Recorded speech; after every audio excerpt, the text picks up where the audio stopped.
Assalamualaikum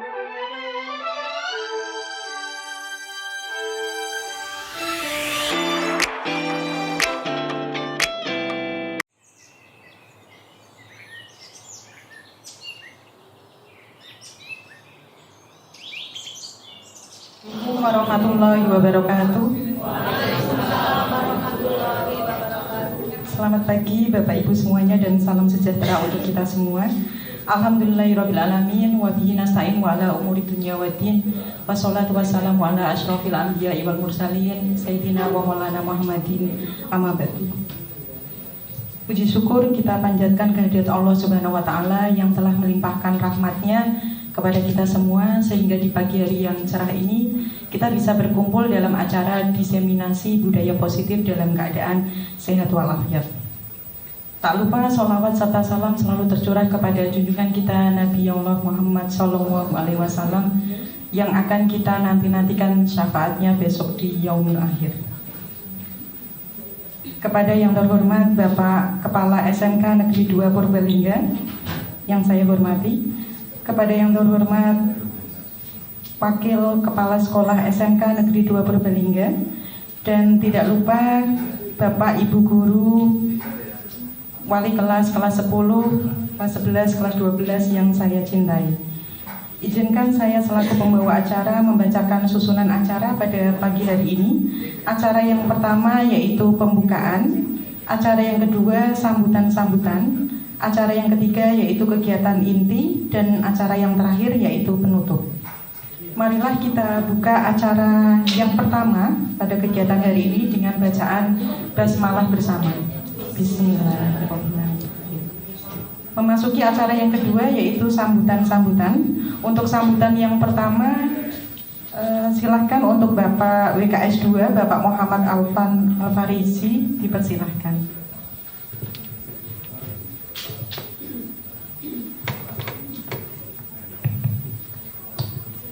Bismillahirrahmanirrahim. Assalamualaikum warahmatullahi wabarakatuh. Yang kami hormati Kepala SMK Negeri 2 Purbalingga Bapak Sigit Priyambodo SPTMP. Yang kami hormati Bapak Ibu Wali kelas dan Bapak Ibu calon guru penggerak. Alhamdulillahirrabbilalamin. Bersyukur kepada Allah Subhanahu wa Ta'ala, hari ini kita masih diberikan kesehatan dan kesempatan untuk senantiasa beribadah dalam bentuk bekerja sebagai seorang pendidik di SMK Negeri 2 Purbalingga. Salawat dan salam senantiasa kita haturkan kepada junjungan kita Nabi Muhammad SAW beserta keluarga dan para sahabatnya, dan semoga kita semua senantiasa mengikuti jalan beliau Rasulullah SAW, dan semoga di akhirat nanti kita mendapatkan syafaatnya. Kami ucapkan terima kasih kepada Bapak Ibu Wali kelas yang sudah menyempatkan waktunya untuk hadir di acara rapat wali kelas dan koordinasi penanganan siswa. Saya juga mengucapkan terima kasih atas kerja keras Bapak Ibu Wali kelas semua selama ini dalam menangani beberapa permasalahan yang ada di siswanya masing-masing. Kemudian ada perbedaan ketika kegiatan rapat wali kelas seperti biasanya. Pada hari ini Bapak Ibu Wali kelas melihat di depan ada 4 Bapak Ibu calon guru penggerak. Biasanya rapat wali kelas itu membahas tentang kondisi kelas, tentang permasalahan yang ada di kelas. Hanya saja untuk rapat kali ini akan diadakan sosialisasi bagaimana cara menangani masalah siswa. Semoga dengan kegiatan ini kita bisa mendapatkan insight atau pemahaman baru yang selama ini belum kita ketahui. Jadi mungkin selama ini kita melakukan banyak kekurangan dalam menangani kesalahan siswa ataupun masalah yang terjadi pada siswa. Dan pada pagi hari ini kita akan mendapatkan pengetahuan baru dari Bapak Ibu calon guru penggerak bagaimana cara menangani siswa sesuai dengan kodratnya. Jadi semoga hari ini apa yang disampaikan oleh Bapak Ibu calon guru penggerak bisa kita pahami dan semoga juga bisa kita aplikasikan di dalam kelas kita.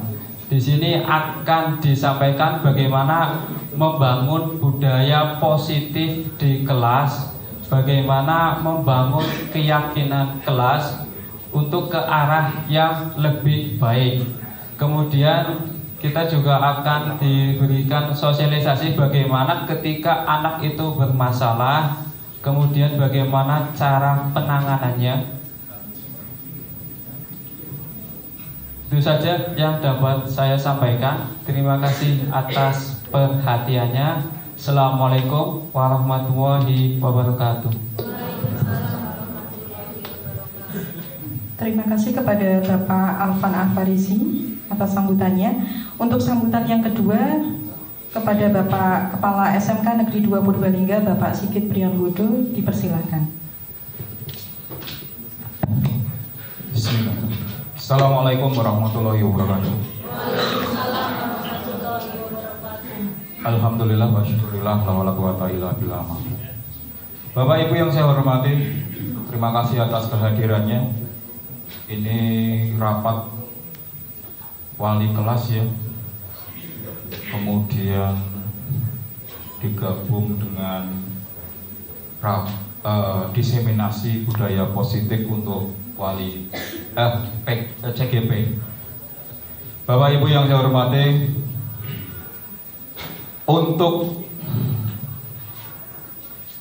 kegiatan-kegiatan terutama untuk wali kelas, pertama saya apresiasi kehadirannya untuk kita bisa membicarakan secara bareng-bareng ini mengenai penanganan siswa yang tadi dikatakan aman-aman aja ya Pak. Ya, masih banyak hal yang tersembunyi yang patut untuk kita compare satu persatu. Ya, baru-baru ini ada lubang-lubang angin, kisi-kisi, jalusi hilang. Diperkirakan itu adalah tempat untuk ngambil duren. Jadi Bapak Ibu, ini hanya persoalan pemantik saja untuk Bapak Ibu di situ. Kita hubungkan dengan budaya positif. Budaya positif di sekolah adalah tempat menciptakan tempat aman, nyaman, dan menyenangkan buat siswa. PR buat teman-teman CGP ini, coba selesaikan masalah jalusi itu dengan menggunakan segitiga restitusi yang ada. Ya, jadi ini PR. Kita uji nyali, bisa nggak menyelesaikan dengan segitiga restitusi sehingga akan menimbulkan suatu budaya positif buat anak-anaknya. Anak-anaknya tidak merasa terintimidasi, dibully oleh sekolah, guru maupun wali kelas, tetapi di situ timbul kesadaran dan budaya positif yang ada, sehingga tidak melakukan lagi hal-hal yang demikian. Mungkin harus dimunculkan dulu keyakinan kelas yang ada pada mereka. Oleh sebab itu Bapak Ibu, ini adalah kelemahan kita, kelemahan yang terjadi di sekolah kita. Anak-anak kita begitu kreatif sekali. Tidak punya durian, ya, bagaimana bisa mengambil? Tidak punya mangga, bagaimana bisa ngepyoi? Walaupun tidak dimakan Bapak Ibu, puas tapi ngambilnya. Mengalahkan orang yang lagi ngidam, coba. Itu kenapa? Karena terjadinya jam kosong. Tidak ada gurunya. Dan bahkan diselesaikan dengan main voli bersama. Jadi ini juga saya pernah flurkan kepada guru-guru penjas di sekolah lain. Pak, kami selalu didiskreditkan.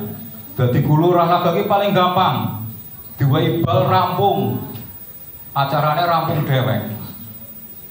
Dan anak-anak kita sekarang sudah terbiasa itu. Begitu jam kosong ambil bola.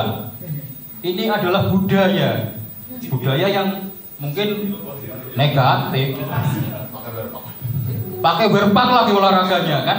Sangat-sangat ironis di sini. Coba Bapak Ibu bayangkan, ketika jebol ventilasi itu kemudian naik ke atas pohon, kemudian jatuh, siapa yang harus bertanggung jawab atas hal itu? Padahal kelakuan mereka sendiri. Sekolah lagi yang kena. Tapi di TikTok Bapak Ibu lihat kemarin Smakda Fans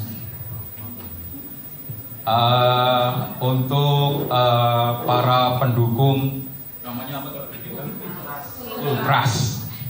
Kemarin di TikTok dijelaskan, sekarang kalau ada masalah kamilah yang disalahkan, kamilah yang dinasehati.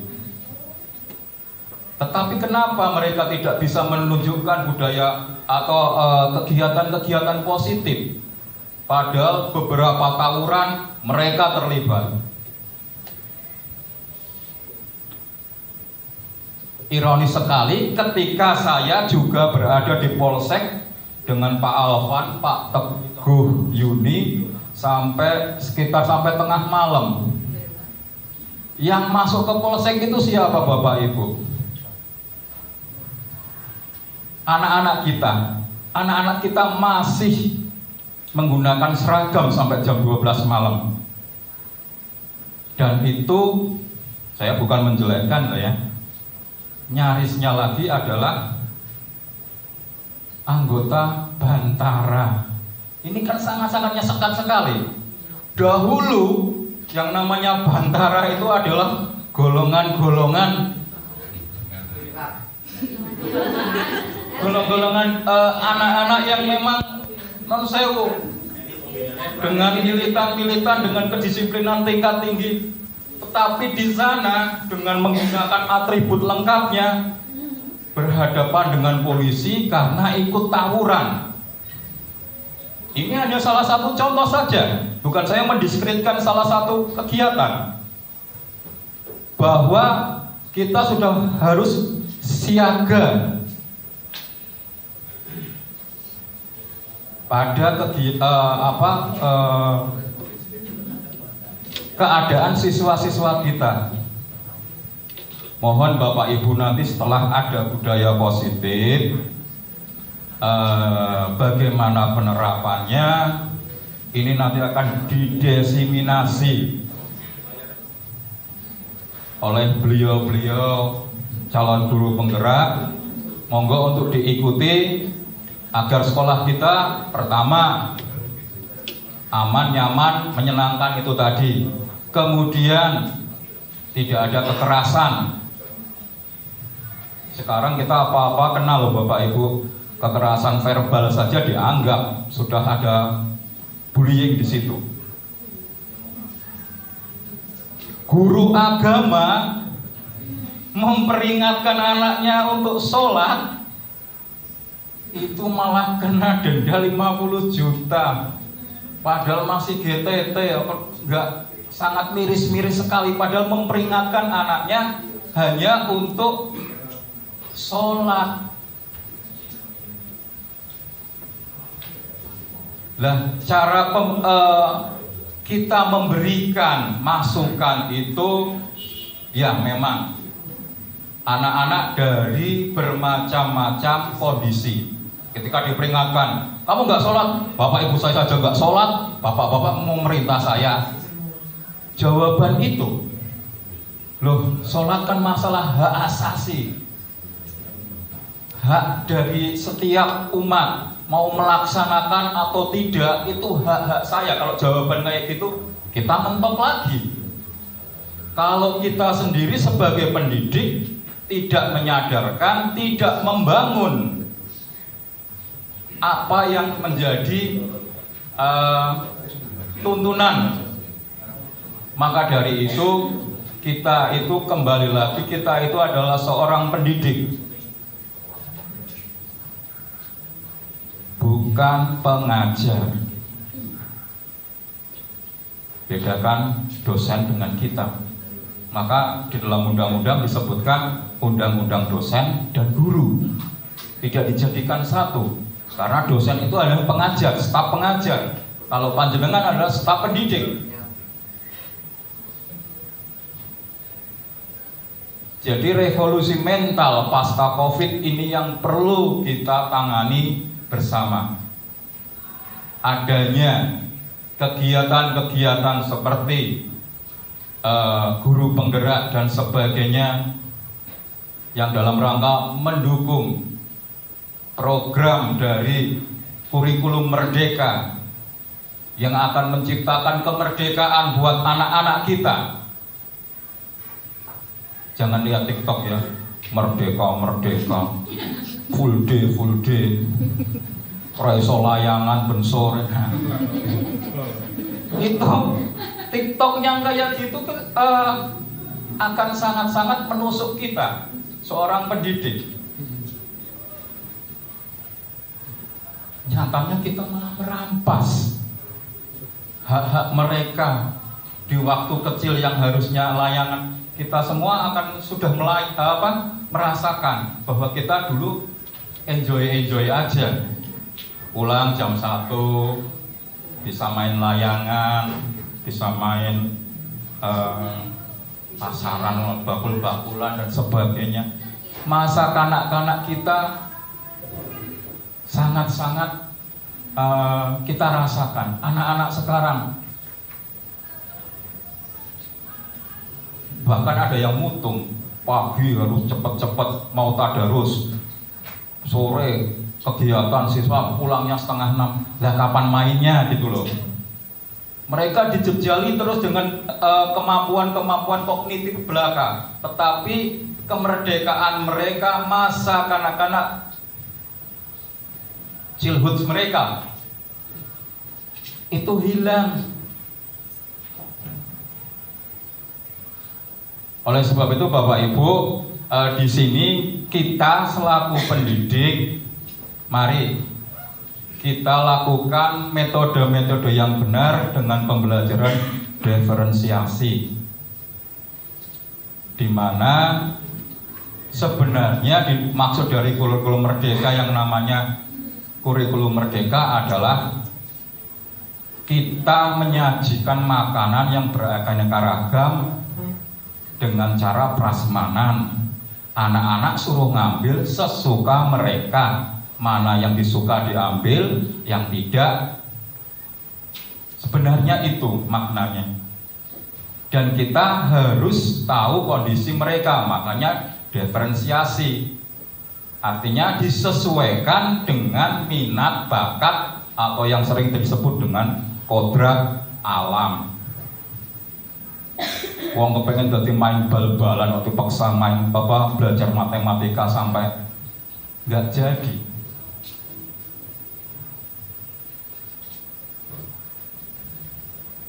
Oleh sebab itu Bapak Ibu, mari kita belajar tentang kurikulum merdeka ini syukur-syukur sampai kafah ya. Tapi ya mungkin tidak bisa diselenggarakan oleh sekolah. Maka dari itu Mas Menteri menganjurkan untuk panjenengan semua aktif di dalam PMM ya, untuk menggali sendiri, atau kalau enggak memasuki program PGP tersebut.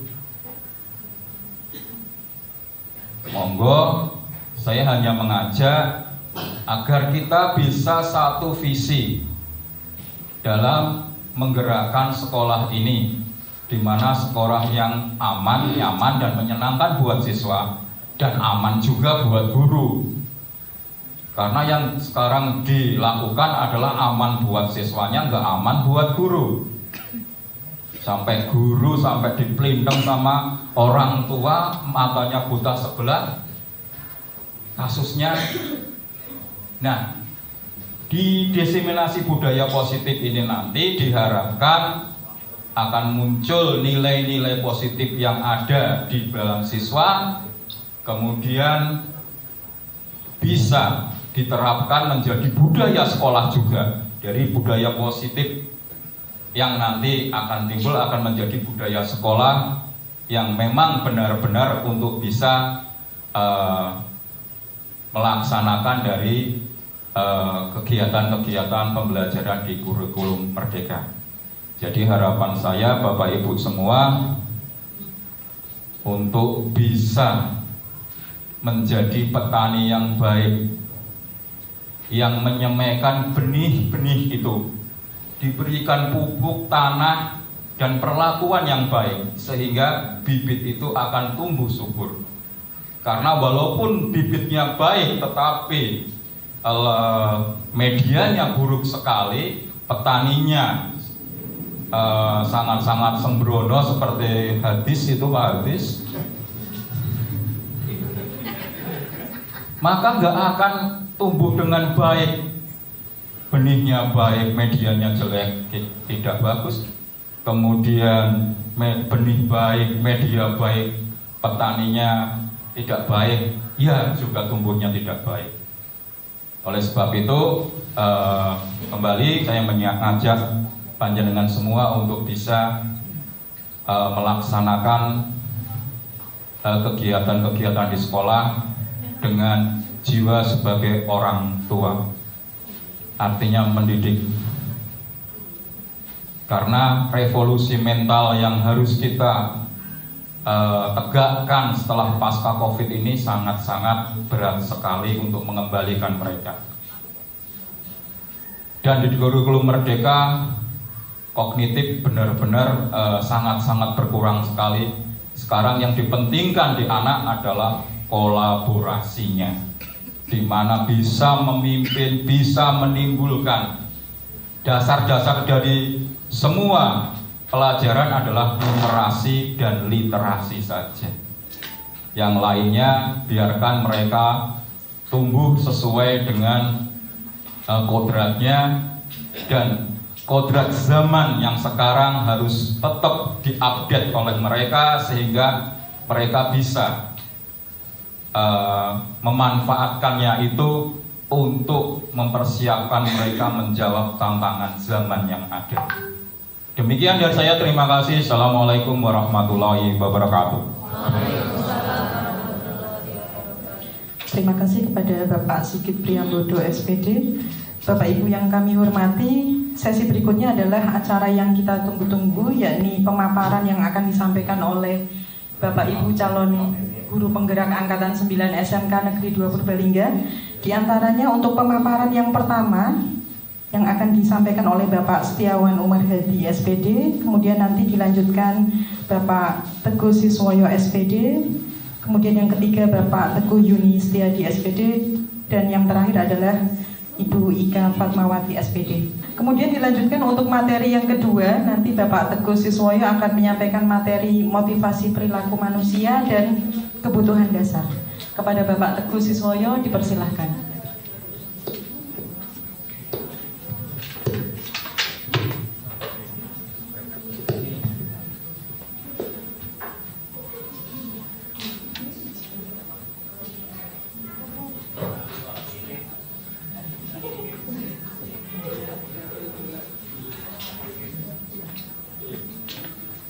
Oke,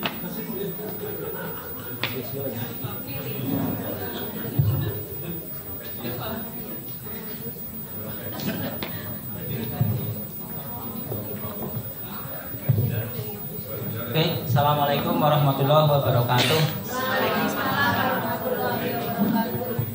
Ya, melanjutkan diseminasi budaya positif di sekolah yang tadi pertama disampaikan oleh Pak Awang, Dr. Setiawan Mahadi. Yang berikutnya di sini nanti akan saya sampaikan apa tadi, Bu? Motivasi perilaku manusia dan 5 kebutuhan dasar manusia. Ya, oke. Jadi nanti saya di sini akan menyampaikan motivasi perilaku manusia. Sebelum mengetahui apa saja sih motivasi perilaku manusia, kita refleksi dulu ke diri kita sendiri. Mari kita tanyakan ke diri kita sendiri bagaimana kita berperilaku selama ini. Mungkin Bapak Ibu bisa melihat yang saya lakukan mungkin juga sangat tidak sesuai dengan yang sudah saya terima dalam program guru penggerak ini, dan itulah mungkin yang menjadi titik awal saya atau mula saya untuk merubah diri saya sendiri. Yang kedua, mengapa kita melakukan segala sesuatu tersebut? Apakah kita melakukan sesuatu karena adanya dorongan dari lingkungan atau ada dorongan dari yang lain? Kemudian, pernahkah Anda melakukan sesuatu untuk mendapatkan senyuman dari orang lain, atau untuk mendapatkan hadiah, atau untuk mendapatkan uang? Dan mungkin banyak sekali lagi masih ada kira-kira alasan orang melakukan itu. Yang tadi sebelumnya sudah dijelaskan bahwa ada motivasi intrinsik dan motivasi ekstrinsik. Ya.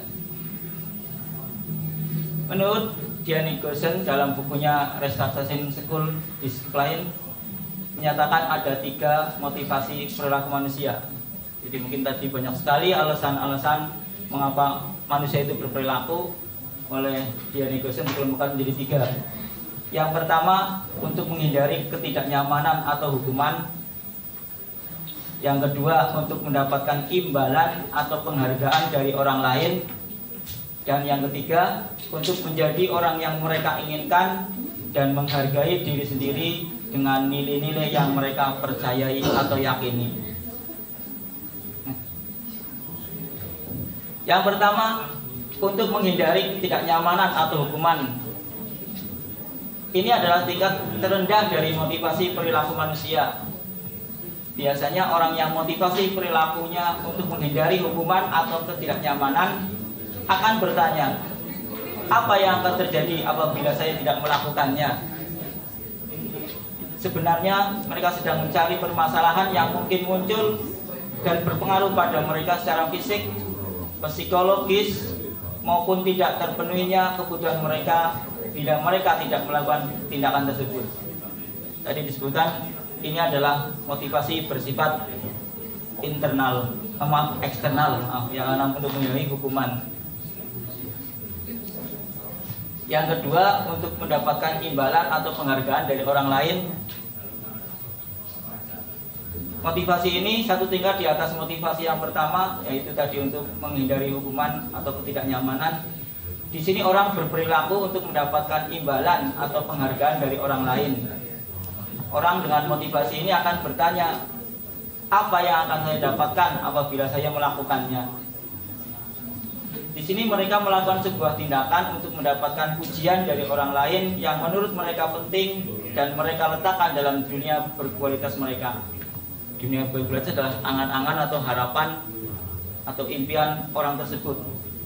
Mereka juga melakukan sesuatu untuk mendapatkan hadiah, pengakuan, atau imbalan. Motivasi ini juga masih bersifat eksternal.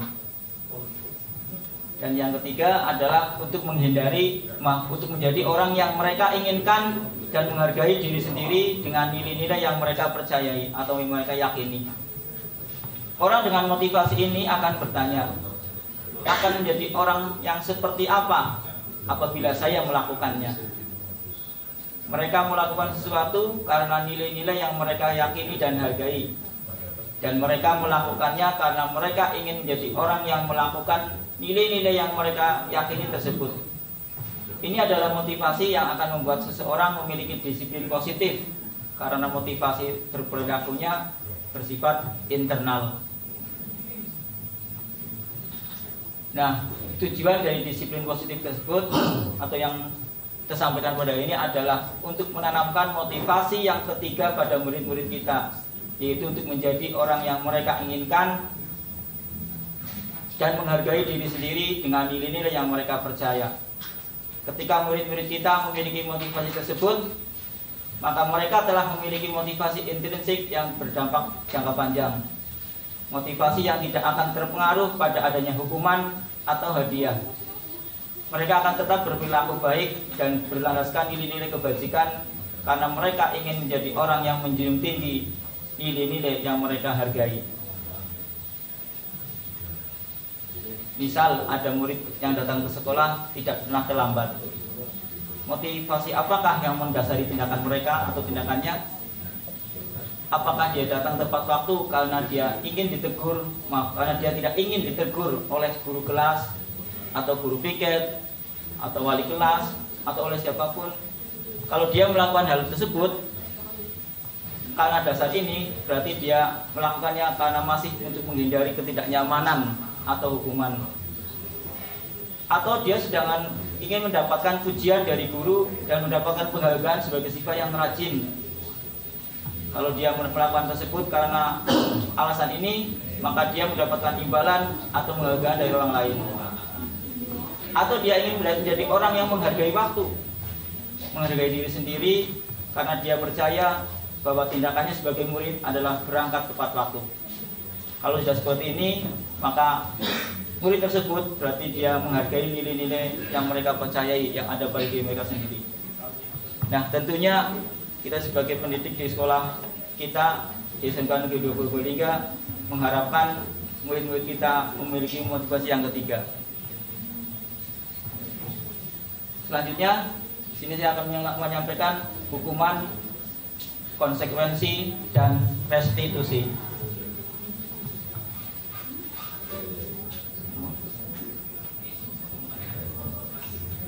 Tadi sudah dijelaskan bahwa sebenarnya dalam menjalankan peraturan atau keyakinan kelas atau keyakinan sekolah, mungkin nanti akan disampaikan keyakinan kelas kalau secara keseluruhan oleh Ibu Ika, sehingga nanti Bapak Ibu wali kelas diharapkan akan membuat keyakinan kelas di kelasnya masing-masing. Bila mana ada suatu pelanggaran, tentunya sesuatu yang harus terjadi. Untuk itu kita perlu meninjau ulang tindakan penegakan peraturan atau keyakinan kelas atau sekolah kita selama ini. Tindakan apa? Tindakan terhadap suatu pelanggaran pada umumnya berbentuk hukuman atau konsekuensi. Nah, dalam kesempatan ini akan diperkenalkan program disiplin positif yang selain berbentuk hukuman atau konsekuensi, yaitu restitusi. Mungkin Bapak Ibu sebagian sudah mendengar restitusi, apalagi Bapak Ibu guru BK karena sudah menjadi bidangnya. Tapi kalau ini adalah sesuatu yang mungkin baru bagi diri saya sendiri. Restitusi menurut Gosen pada tahun 2004 menyatakan bahwa sebuah proses menciptakan kondisi bagi murid untuk memperbaiki kesalahan mereka sehingga mereka bisa kembali pada kelompok mereka dengan karakter yang lebih kuat. Sedangkan menurut Charles Gosen pada tahun 1996, restitusi adalah proses kolaboratif yang mengajarkan murid untuk mencari solusi untuk masalah mereka dan membantu murid berpikir tentang orang seperti apa yang mereka inginkan dan bagaimana mereka harus melakukan atau memerlukan orang lain. Pak Awan. Ya. Di sini akan saya mau menyampaikan perbedaan antara hukuman, konsekuensi, dan restitusi. Ya. Nanti untuk yang penjelasan lebih dalam tentang restitusi akan dilanjutkan oleh Pak Teguh Yuni karena sudah terbagi-bagi. Nah, saya akan membedakan hanya hukuman dan konsekuensinya. Tapi di sini akan ditambahkan satu sisi lain, yaitu restitusinya. bahwa untuk hukuman itu akan menghasilkan identitas yang gagal. Sementara untuk konsekuensi dan restitusi itu yang akan menghasilkan sifat disiplin, dan yang kita harapkan adalah disiplin positif, itu merupakan identitas sukses. Yang pertama, pada hukuman sesuatu itu pasti menyakitkan yang harus terjadi. Jadi kalau seorang anak dihukum, sebenarnya itu adalah yang memang harus dia terima, tetapi efeknya adalah menyakitkan pada dirinya. Kemudian kalau konsekuensi itu sesuatu yang harus terjadi, bisa jadi nggak menyakitkan karena memang dia sudah paham dengan apa yang akan dia terima apabila dia melakukan itu. Sedangkan restitusi itu merupakan sebuah pilihan. Yang berikutnya, pada hukuman tidak nyaman untuk murid atau anak untuk jangka waktu yang panjang. Jadi mungkin punya kenangan masa lalu yang lama. Bahkan ini terjadi pada saya, karena saya akan menceritakan diri saya. Ya curhat, nggak apa-apa, biar lama. Jadi istri saya memang kan punya temannya adalah bakul bakso mulia yang sebelah baratnya SMK Sudirman. Enak Pak. Ya, di sana itu pada saat ada anak-anak muda lagi makan, ditanya, Mas atau Mbak, mbiyen sekolahnya neng ndi? Kurang solusi di banyak agak Solo, agak Mbandek. Di Semakda Bu, Semakda. Berarti kenal dengan Pak Teguh siswa ya? Kok kenal Bu? Sing bunga cilik lagak banget ya. Iya. Itu belum lama ini. Jadi mereka masih mengingat apa yang dulu saya lakukan mungkin hampir 10 tahun yang lalu gitu kan. Berarti masih teringat bahwa saya itu adalah guru yang cilik dan lagak gitu kan. Iya. Berarti di sini bahwa yang apabila kita melakukan hukuman, ternyata memang sebenarnya anak tidak merasa nyaman dan punya efek untuk jangka waktu yang sangat panjang. Mungkin kalau ibu-ibu yang bapak-bapak yang pernah pacaran, mungkin kalau pernah diputusin oleh teman oleh pasangannya dulu, mungkin sampai sekarang masih kerasa sakit hatinya. Tapi bersyukurlah saya karena saya tidak pernah pacaran dan saya tidak pernah merasakan sakit hati kan diputus. Iya pengalaman dari. Iya kan, punya pengalaman. Yang berikutnya, kalau yang namanya konsekuensi itu mungkin tidak nyaman juga, tetapi mungkin hanya untuk jangka waktu yang pendek, karena dia tahu, misalkan dia terlambat atau mungkin karena dia terlambat. Biasanya kalau konsekuensi sudah ada kesepakatan antara guru dan murid. Misalnya nanti kalau kamu melakukan ini, kamu akan seperti ini. Ya mungkin dia akan merasa tidak nyaman. Tapi itu akan jangka waktu yang pendek. Beda dengan hukuman, jangka waktunya akan panjang, bahkan mungkin bisa tak terlupakan sampai mati. Iya.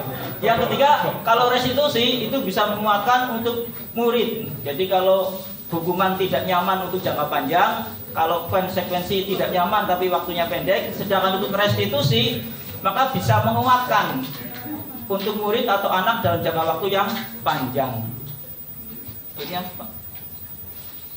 Kemudian pada hukuman, korban akan mendapatkan keadilan, katanya. Iya, korban akan mendapat keadilan kalau dihukum. Mungkin kalau yang nyuri tangannya dipotong, mungkin tentang Islam dia atau mungkin kalau di Indonesia ya, kalau nyolong atau mencuri dihukum sekian penjara berapa bulan, itu akan mendapatkan keadilan menurut persepsinya.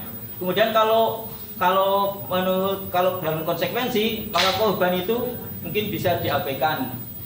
Sedangkan kalau dalam restitusi, korban akan mendapatkan ganti. Kemudian untuk yang hukuman, murid atau anak akan tersakiti. Kita sudah hampir sama dengan yang kedua. Kalau konsekuensi, murid akan dibuat tidak nyaman. Kalau restitusi, murid akan mendapatkan penguatan. Yang berikutnya, pada hukuman perilakunya pasif, sehingga bisa menimbulkan agresif yang meningkat. Sedangkan untuk konsekuensi penguatan hanya bertahan dalam jangka waktu yang pendek. Kalau restitusi nanti bisa memecahkan masalah. Yang berikutnya, pada hukuman sistem tidak akan berjalan bila murid tidak takut. Mungkin kayak di sekolah kita nanti bisa dievaluasi kenapa anak yang terlambat tidak takut ini. Karena mungkin sistem yang mungkin belum bisa jalan dengan baik. Kemudian memerlukan monitoring dan supervisi terus-menerus dari guru. Itu kalau yang konsekuensi. Jadi guru itu harus aktif mengingatkan terus. Kalau anak salah, kenapa kamu terlambat? Seperti ini. Tahu aturannya enggak? Sekolah kita maksudnya jam berapa? Itu akan terus-menerus. Kita harus selalu mengingatkan karena sifatnya tadi jangka pendek. Kemudian kalau dengan cara restitusi, nanti murid bisa belajar bertanggung jawab untuk berperilaku. Berikutnya, pada hukuman berlaku hanya pada sebuah institusi, tidak berlanjut pada kehidupan nyata. Itu kalau hukuman. Sementara kalau konsekuensi bisa membantu penerapan mengikuti peraturan dalam masyarakat. Pada restitusi fokus pada pemecahan masalah dalam jangka waktu yang panjang. Kemudian untuk hukuman peraturan adalah apa? Kemudian kamu harus seperti apa? Sementara pada konsekuensi apa peraturannya? Kita harus menanyakan kembali, mampukah kamu melakukannya? Setelah dia menjawab, baru kita mengucapkan terima kasih. Sedangkan pada institusi, apa yang kamu yakini itu ditanyakan.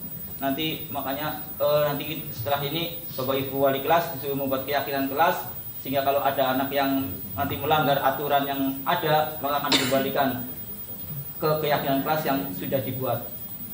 Apa yang bisa kamu lakukan untuk memperbaiki masalah ini? Maka anak itu akan mencari solusi sendiri dari masalah yang mungkin dia lakukan. Dan yang berikutnya, pada hukuman murid atau anak membenci peraturan. Sedangkan pada konsekuensi, murid atau anak akan menghormati peraturan itu sendiri.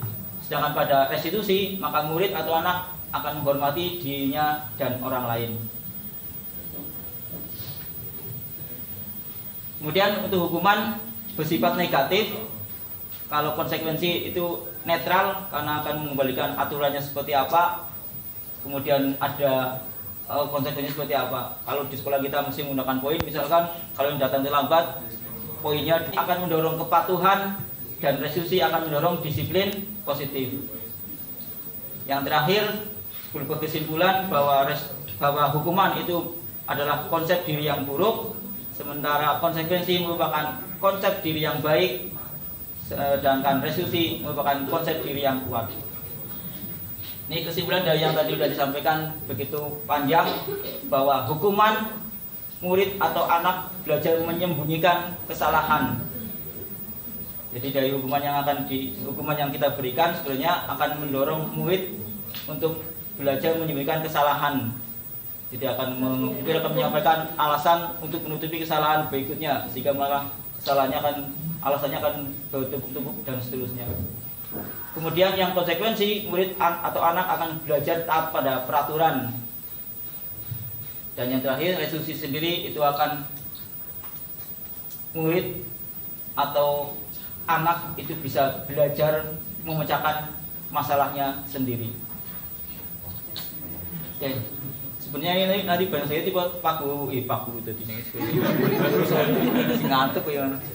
Ya, sebenarnya banyak sekali pertanyaan tapi saya cuplikan beberapa saja. Yang pertama, dan saya ingin jawabannya udah pada pinter-pinter. Lari mengelilingi lapangan basket 2 kali karena terlambat hadir di sekolah. Ini merupakan hukuman atau sanksi atau konsekuensi? Konsekuensi. Iya. Ya, jawaban tidak dianggap tidak benar ya. Pada patungan wis ngerti jawabannya sih aslinya ini hukuman ya kan. Ya. Kemudian kalau membersihkan coretan yang dibuat di meja tulis. Iya, konsekuensi. Yang terakhir Pak Awang ya sambil duduk. Nah, bisa mungkin berdiri di depan kelas sambil mengangkat satu kaki karena tidak bisa menjawab pertanyaan. Iya. Hukuman mungkin masih banyak sekali, mungkin sebenarnya hal-hal yang mungkin saya tadi menyampaikan, membayangkan apa yang dulu saya lakukan memang mungkin semua sifatnya adalah hukuman, ya mungkin 1-2 yang sifatnya konsekuensi hanya untuk mengingatkan. Tetapi yaitu tadi Pak saya sampaikan bahwa dengan program ini jadi menimbulkan atau memunculkan dalam diri saya kesadaran untuk melakukan tindakan-tindakan sesuai yang diarahkan. Oke, selanjutnya ke yang 5, kebutuhan dasar manusia. 5 kebutuhan dasar manusia yang mungkin banyak sekali kebutuhan dasar manusia atau kebutuhan manusia, tapi nanti akan dikelompokkan ada 5 saja, karena pada dasarnya tadi sebenarnya juga sudah dijelaskan bahwa sebenarnya kalau manusia melakukan suatu tindakan itu pasti punya alasan. Tadi dijelaskan juga oleh Pak Awang bahwa anak yang datang tepat waktu atau mungkin sebelum waktunya juga punya alasan, anak yang terlambat pun sebenarnya punya alasan. Jadi semua orang pasti punya alasan. Anak-anak kita yang mungkin kemarin menek durian juga pasti punya alasan. Anak-anak yang kita mungkin kemarin gebyok mangga dan sebagainya pasti punya alasan. Tapi yang harus kita gali adalah apa alasan mereka melakukan itu, sehingga nanti kita bisa melakukan tindakan-tindakan sesuai dengan tahapan-tahapan restitusi yang nanti akan dijelaskan oleh Wika. Iya. Oke, menurut Dr. William Glasser dalam choice teori bahwa kebutuhan dasar manusia itu dibagi atau dikelompokkan menjadi 5. Yang pertama, kebutuhan untuk bertahan hidup atau survival. Yang kedua, kebutuhan akan kasih sayang dan rasa diterima atau love and belonging. Yang ketiga, kebebasan atau freedom. Yang keempat, kesenangan atau fun. Dan yang kelima, penguasaan atau power. Nah, ini ada sebuah renungan. Ketika seorang murid melakukan suatu perbuatan yang bertentangan dengan nilai-nilai kebajikan atau melanggar peraturan, hal itu sebenarnya dikarenakan mereka gagal memenuhi kebutuhan dasar mereka, sehingga mereka melakukan hal-hal atau tindakan-tindakan yang di sekolah ini untuk mencari atau menemukan kebutuhan-kebutuhan dasar mereka yang mungkin belum dia dapatkan di luar sekolah.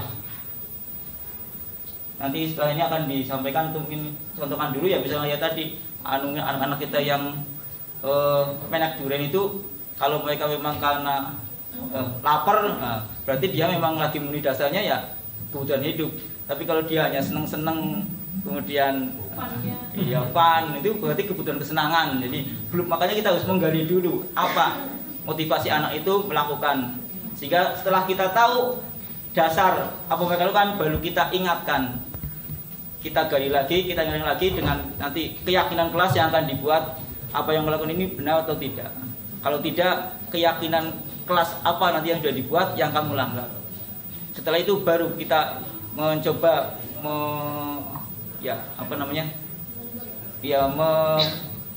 menyampaikan ke anak, kalau sudah seperti ini apa yang akan kamu lakukan karena kamu sudah melakukan seperti ini. Nah, nanti tahapan-tahapan lebih lengkapnya akan dijelaskan pada saat tahapan restitusi. Oke, yang pertama, kebutuhan bertahan hidup atau survival adalah kebutuhan yang bersifat fisiologis untuk bertahan hidup, misalnya kesehatan, rumah, dan makanan. Termasuk kebutuhan biologis sebagai bagian dari proses reproduksi, juga termasuk kebutuhan untuk tetap bertahan hidup. Yang kedua, kasih sayang dan rasa diterima atau kebutuhan untuk diterima, yaitu kebutuhan untuk disayang dan diterima meliputi kebutuhan akan hubungan dengan koneksi sosial, kebutuhan untuk memberi dan menerima kasih sayang, dan kebutuhan untuk merasa menjadi bagian dari suatu kelompok. Kebutuhan ini juga meliputi keinginan untuk tetap terhubung dengan orang lain seperti teman, keluarga, pasangan hidup, teman kerja, binatang peliharaan, dan kelompok di mana kita bergabung. Anak-anak yang memiliki kebutuhan dasar kasih sayang dan rasa diterima yang tinggi biasanya ingin disukai dan diterima oleh lingkungannya. Mereka juga akrab dengan orang tuanya. Biasanya mereka belajar karena suka pada gurunya. Sehingga kalau anak yang keluar dari kelasnya, kalau tidak suka dengan gurunya, ya akan melakukan itu. Bagi mereka, teman sebaya sangatlah penting. Mereka juga biasanya suka bekerja dalam kelompok. Yang ketiga, penguasaan atau kebutuhan pengakuan atas kemampuan. Kebutuhan ini berhubungan dengan kekuatan untuk mencapai sesuatu, menjadi kompeten, menjadi terampil, diakui atas prestasi dan keterampilan kita, didengarkan dan memiliki rasa harga diri. Kebutuhan ini meliputi keinginan untuk dianggap berharga, bisa membuat perbedaan, bisa membuat pencapaian, kompeten, diakui dan dihormati. Ini meliputi self-esteem dan keinginan untuk meninggalkan pengaruh. Anak-anak dengan memiliki kebutuhan dasar yang penguasaan yang tinggi biasanya selalu ingin menjadi pemimpin.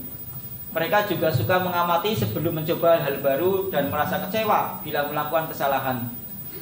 Mereka juga biasanya rapi dan sistematik dan selalu ingin mencapai yang terbaik. Yang keempat adalah kebebasan atau kebutuhan akan pilihan. Kebutuhan untuk bebas adalah kebutuhan akan kemandirian, otonomi, memiliki pilihan dan mampu mengendalikan arah hidup seseorang. Anak-anak dengan kebutuhan kebebasan yang tinggi menginginkan pilihan. Mereka banyak bergerak, suka mencoba-coba, tidak terlalu terpengaruh orang lain dan senang mencoba hal baru yang menarik. Dan yang kelima, kebutuhan dasar manusia adalah kesenangan atau kebutuhan untuk merasa senang. Kebutuhan akan kesenangan adalah kebutuhan untuk mencari kesenangan, bermain dan tertawa. Bayangkan, hidup tanpa kenikmatan apapun, betapa sangat menyedihkannya. Glaser menghubungkan kebutuhan akan kesenangan dengan belajar. Semua hewan dengan tingkat intelijensi yang tinggi, misalnya anjing, lumba-lumba, primata, mereka semuanya bermain. Di saat mereka bermain, mereka mempelajari keterampilan hidup yang penting. Begitu juga manusia, tidak berbeda dengan hewan-hewan dengan tingkat intelijensi yang tinggi tersebut, yaitu membutuhkan kesenangan. Sehingga anak-anak dengan kebutuhan dasar kesenangan yang tinggi biasanya ingin menikmati apa yang dilakukan. Mereka juga bisa berkonsentrasi tinggi saat mengerjakan hal yang disenangi. Mereka suka permainan dan suka mengoleksi barang, suka bergurau, suka melucu, dan juga menggemaskan. Bahkan saat mereka bertingkah laku buruk, mereka pun masih terlihat lucu.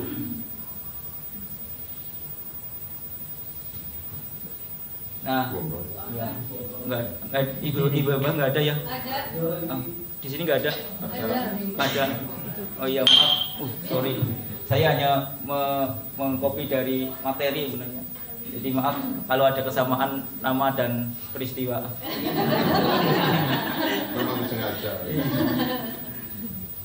Ibu Ambar seorang wali kelas. Dia bingung menghadapi ulah salah satu murid di kelasnya, yaitu Doni. Beberapa anak di kelasnya telah datang padanya dan mengeluhkan kelakuan Doni yang seringkali meminta bekal makan siang mereka dengan paksa. Menurut Anda, kira-kira apa alasan Doni melakukan hal itu? Jika Anda menghadapi situasi tersebut, apa yang akan Anda lakukan?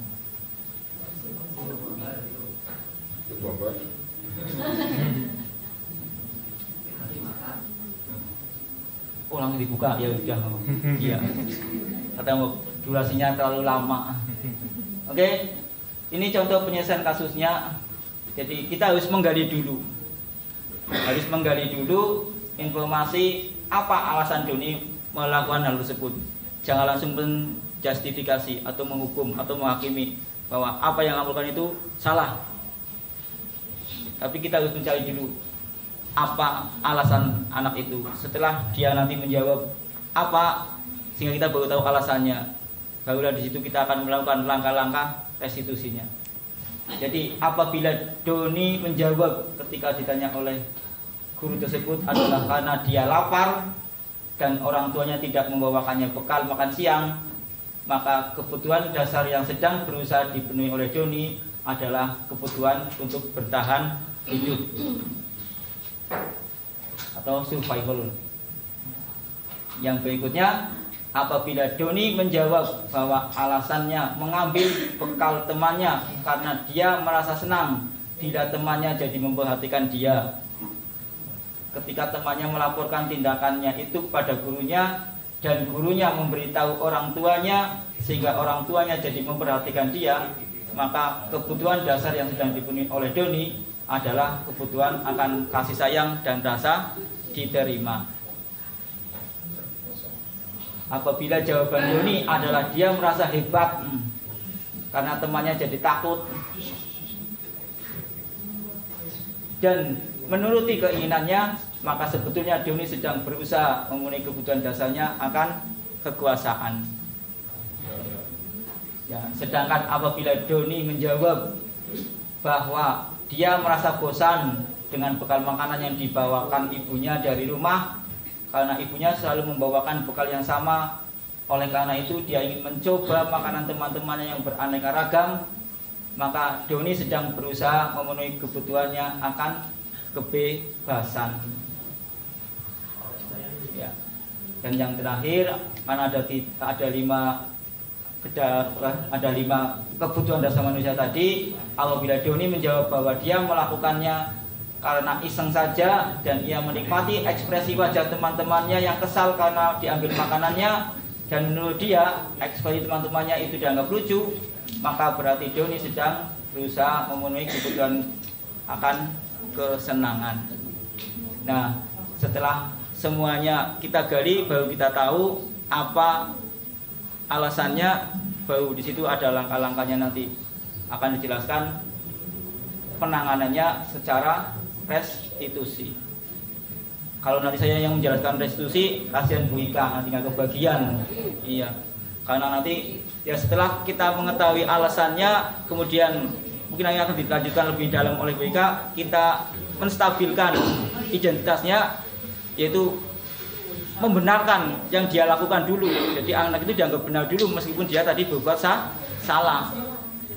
Setelah itu kemudian dilakukan validasi kesalahan, kemudian dilakukan keyakinannya atau ditanyakan keyakinannya, dan setelah dia yakin baru dia diarahkan untuk mencari solusi atau pemecahan dari apa yang telah dia lakukan.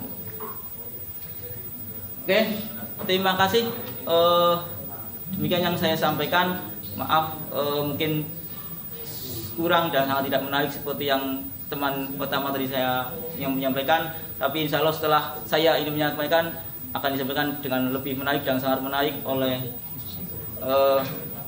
Pak Teguh Yuni dan Bu Ika. Terima kasih. Assalamualaikum warahmatullahi wabarakatuh.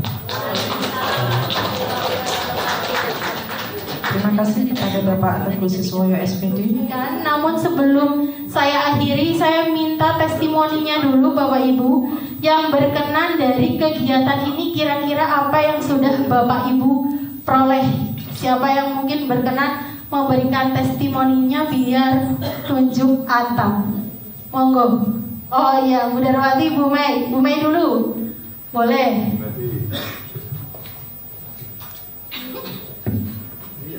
Ini soalnya kabel. Oke, monggo silakan Bu Mei. Kira-kira apa yang Bu Mei peroleh dari kegiatan hari ini, Bu? Oke, bismillahirrahmanirrahim. Assalamualaikum warahmatullahi wabarakatuh. Waalaikumsalam warahmatullahi wabarakatuh. Hasil yang saya peroleh dari diseminasi budaya positif hari ini, bahwasanya tidak ada peserta didik yang nakal.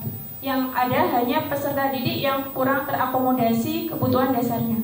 Karena pada dasarnya setiap peserta didik itu memiliki kebutuhan dasar yang tadi sudah disampaikan oleh Pak Teguh Sis, diantaranya kebutuhan kesenangan, kebutuhan bertahan hidup, kebutuhan kebebasan.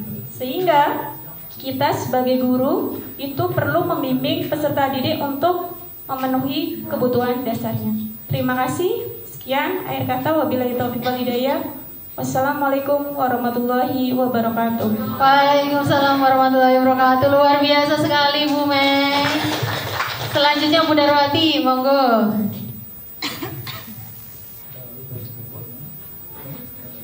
Assalamualaikum warahmatullahi wabarakatuh. Waalaikumsalam warahmatullahi wabarakatuh.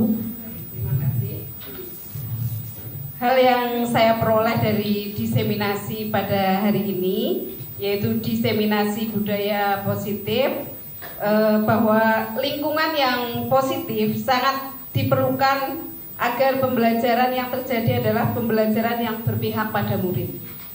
Suatu lingkungan yang aman dan nyaman akan memberikan murid kesempatan dan kebebasan untuk berproses, belajar, kemudian membuat kesalahan, kemudian belajar lagi sehingga mampu menerima dan menyerap suatu pembelajaran. Oke, luar biasa sekali Bunda Arwati. Silakan ada lagi monggo yang mau memberikan testimoninya. Iya Bu Nevi, silakan.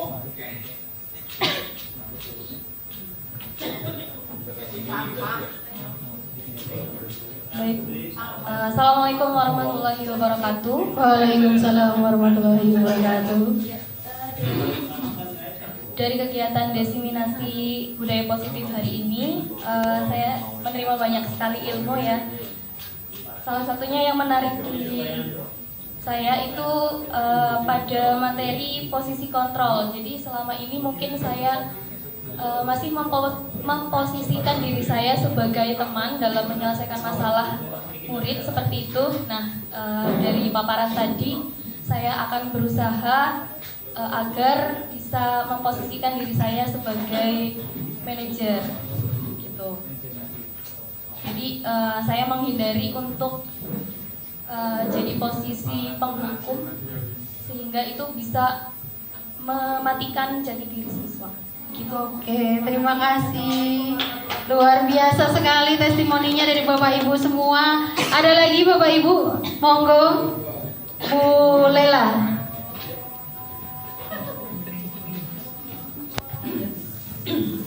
Terima kasih sebelumnya. Kami mengucapkan terima kasih sekali kepada CGP kita yang hebat.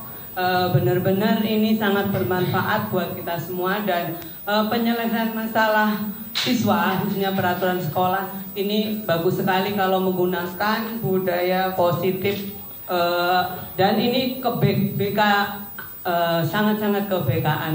Praktek BK bisa diterapkan kepada semua guru dalam penyelesaian masalah, yaitu dengan menggali dulu permasalahan yang siswa hadapi, tidak langsung dihukum. Iya, karena hukuman itu akan membekas selama-lamanya dalam hati siswa, sehingga kita bersama bisa penyelesaian masalah itu dengan menggali dulu permasalahan yang dihadapi siswa, jangan langsung menghukum. Mudah-mudahan dengan pemaparan dari Bapak Ibu CGP yang hebat-hebat ini bisa kita tiru bersama cara penyelesaian solusi penyelesaian masalah sehingga bisa mengurangi kenakalan-kenakalan anak-anak kita sekarang ini yang sangat-sangat kompleks dan sangat banyak sekali kita temukan saat-saat ini. Mudah-mudahan dengan kita mau menggali siswa bisa sedikit demi sedikit siswa menyadari kekeliruan yang telah siswa perbuat dan menggali solusi sendiri sehingga siswa dengan kesadarannya menyadari kesalahannya dan mampu memperbaiki diri dengan penuh kesadaran. Terima kasih sekali Bapak Ibu CGP yang hebat-hebat. Terima kasih luar biasa Bu Lela. Ya, jadi mohon kerjasamanya Bapak Ibu untuk mewujudkan budaya positif. Kita seluruh warga sekolah harus melaksanakan kolaborasi. Demikian pemaparan dari kami terkait diseminasi budaya positif. Mohon maaf jika ada salah kata dari saya. Wassalamualaikum warahmatullahi wabarakatuh.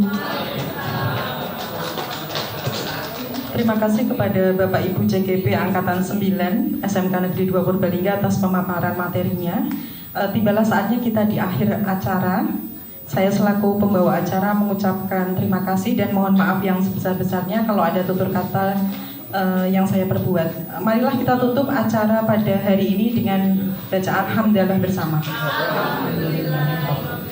Sekian, wabillahi taufiq wal hidayah. Wassalamualaikum warahmatullahi wabarakatuh.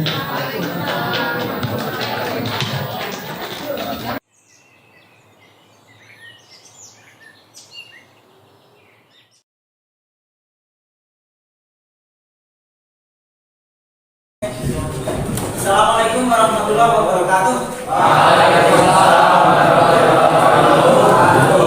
Gimana kabarnya hari ini? Baik. Ya, bagus. Oke, pada hari ini nanti kita akan membuat keyakinan kelas 10 teori. Ada yang tahu keyakinan kelas itu apa? Sepakatan. Bagus. Ya. Pada dunia Pak Guru sedikit jelaskan secara lebih rinci lagi apa itu keyakinan kelas. Keyakinan kelas itu adalah nilai-nilai kebajikan universal yang sudah disepakati baik secara tertulis maupun tidak tertulis, kemudian tidak terpengaruh atau lepas dari latar belakang budaya, agama, suku maupun bahasa.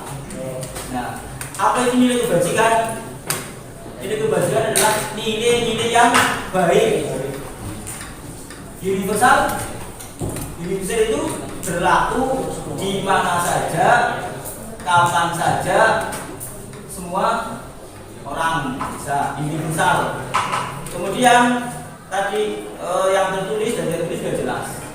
Jadi bisa disampaikan dengan lebih mudah bahwa keyakinan kelas adalah nilai-nilai yang baik yang berlaku di mana saja dan kapan saja. Paham? Paham. Nah, atau pernah tadi kalian menyebutkan ada kata peraturan ya? Nah, sebenarnya hampir mirip antara keyakinan dengan peraturan. Nah, tapi peraturan itu kita buat dengan keyakinan. Mengapa dengan keyakinan? Nah, diharapkan dengan keyakinan itu kalian meyakini, sehingga bertanggung jawab untuk melaksanakannya. Misal, kalau kita yakin bahwa dengan belajar kita menjadi pintar, ya kan? Maka kita dengan sadar akan belajar untuk menjadi pintar. Kemudian tadi yang bukan sedikit bahwa nilai kebajikan atau keyakinan kelas itu dibuat dengan bahasa atau kalimat positif. Contohnya nanti misalkan kalau kalian sepakat menjaga kebersihan, ya jangan gunakan kata dilarang membuang sampah sembarangan, tapi jagalah kebersihan kelas. Jagalah kebersihan kelas. Kemudian kalau pas pagi datang terlambat, ya jangan datang terlambat, tapi datang tepat waktu. Kemudian tadi pada saat ulangan jangan gunakan kata dilarang mencontek, dilarang bekerja sama atau tidak boleh mencontek, tapi berbuat jujur saat ulangan. Nah, misalkan kalau ada tugas dikumpulkan tepat waktu, ya. Mengumpulkan tugas tepat waktu. Apalagi menjaga kebersihan kelas.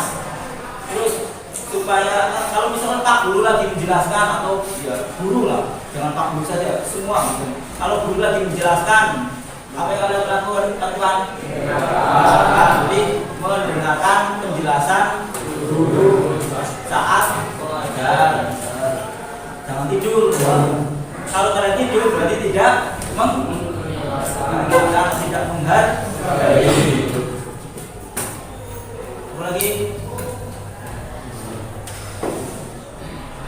Nah, boleh main HP pada saat belajar, pada saat pembelajaran? Boleh kapan? Kapan? Iya, berarti menggunakan HP saat diperintahkan, kalau ada instruksi dari guru. Jangan dilarang menggunakan HP saat pelajaran. Yang seperti itu, ya. tapi menggunakan HP saat diperintah atau ada instruksi dari guru. Ada lagi? Ada lagi? Ya, kalau tidak berarti nanti kalian nanti kalian Pak Guru bagi satu-satu kertas ini, kertas sticky note ini, nanti kalian tuliskan. Terserah kalian menuliskan mana, tapi salah satu aja. Jadi kan udah dicontohkan banyak ya. Nah, kalian contohkan, tulis salah satu saja. Misalkan mau menuliskan datang sekolah tepat waktu, mau tadi semangat belajar. Ya kan, karena kalian yakin bahwa untuk jadi bidang kalian bisa semangat belajar. Kemudian tadi mengerjakan dengan jujur saat ulangan, ya kan? Terus mengumpulkan tugas tepat waktu, menjaga kebersihan kelas. Terus tadi yang ya, silakan pilih salah satu, gitu ya? Ya. Oke, Pak Guru bagi ya. Nanti kalian tuliskan salah satu saja. Nanti setelah kalian tulis, nanti ditempel buku yang sudah disediakan. Nanti ya, pokoknya ditempelkan semuanya, insya Allah cukup. Kalau nggak cukup nanti tutup dulu. Nanti kalau ada yang banyak yang sama, kita ambil salah satu. Kan nggak tahu misalkan Mas Rizky nulis apa, oh ternyata sama dengan Nabil yang digunakan cuma salah satu saja. Oke ya? Ya, silakan. Ya. Nanti Pak Guru bagi satu-satu. Nanti kalian tuliskan, siapkan pulpennya.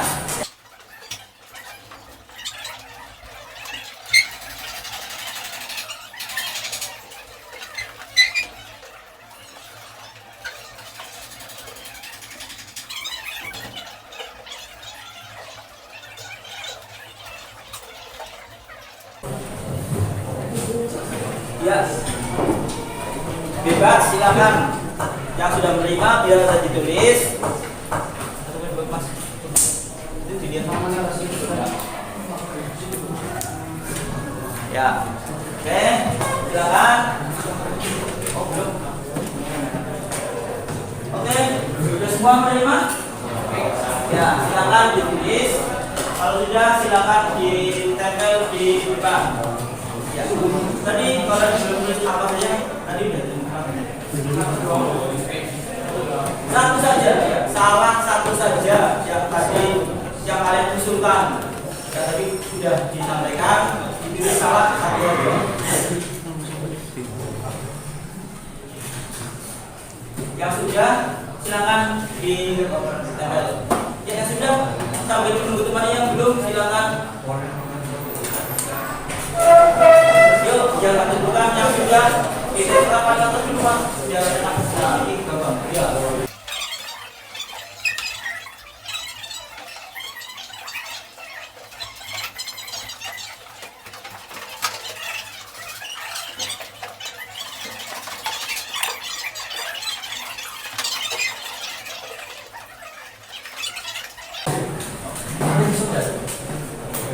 Ya.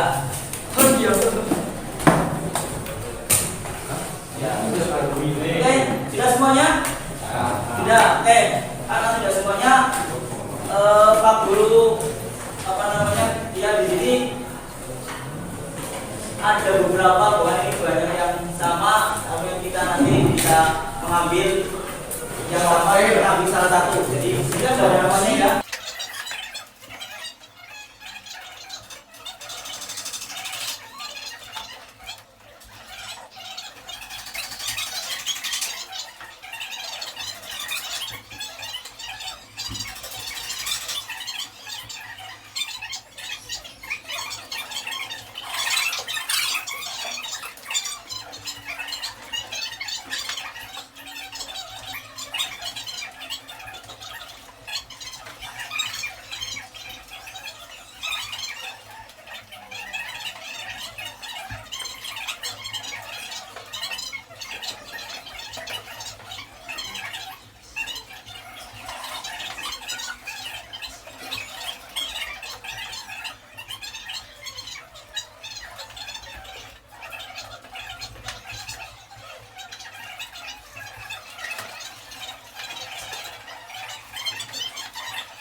biar mendengarkan. Nah, intinya kalian nanti setelah keyakinan ini, jawaban kalian meyakini, inilah keyakinan kelas kalian yang kalian ada tanggung jawab untuk melaksanakannya.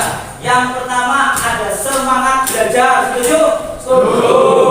Disiplin, setuju? Setuju. Berbuat jujur, setuju? Setuju. Tanggung jawab, setuju? Setuju.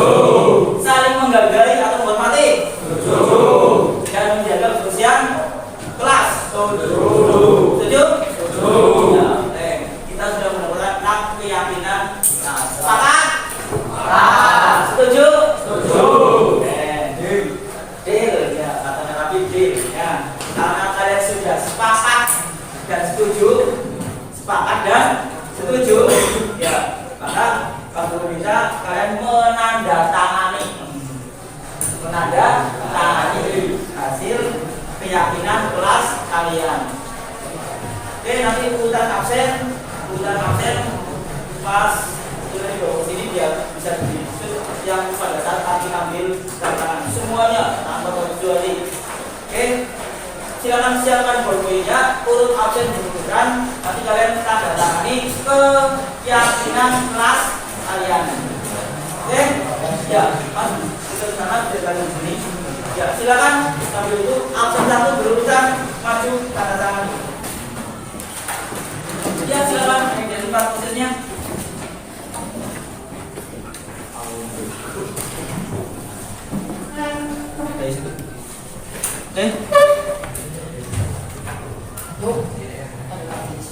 Yuk berikutnya.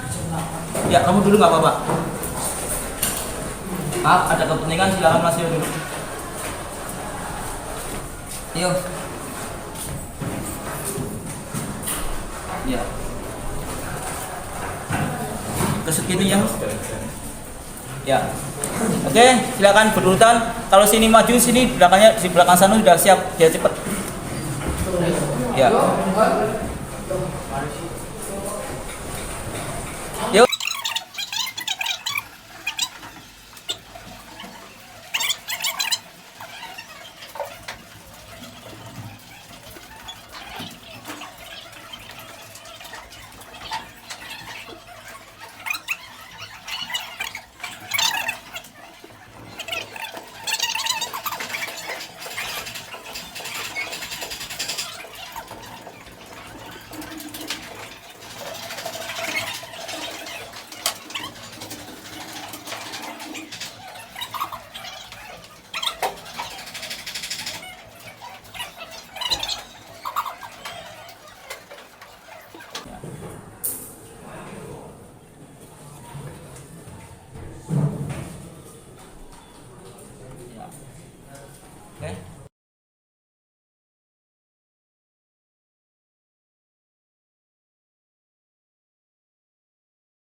Assalamualaikum warahmatullahi wabarakatuh.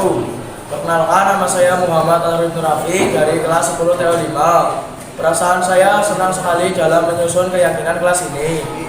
Menurut saya, keyakinan kelas itu sangat penting karena dapat menumbuhkan rasa tanggung jawab. Assalamualaikum warahmatullahi wabarakatuh.